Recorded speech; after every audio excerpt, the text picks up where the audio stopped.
এখন log in করে নিলাম। লগ ইন করার পরে আপনারা এখান থেকে পেয়ে যাবেন হচ্ছে বিল পে নামে একটা অপশন। এখানে আপনারা ক্লিক করবেন। ক্লিক করার পরে আপনারা এখান থেকে উপরে সার্চ বারে আপনারা লিখতে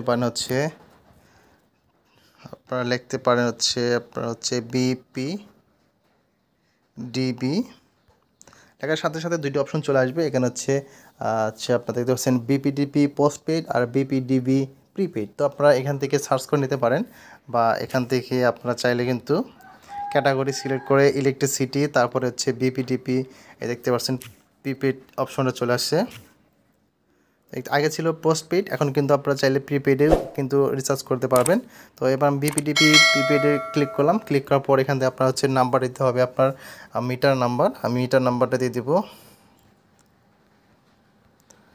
দিয়ে দেওয়ার পর দেখতে পাচ্ছেন মিটার নাম্বারটা খুব খেয়াল করে দেখবেন ঠিক আছে কিনা। তারপরে আপনারা এখান থেকে অ্যামাউন্ট দিয়ে দিবেন। আমি একটা অ্যামাউন্ট দিয়ে দিলাম।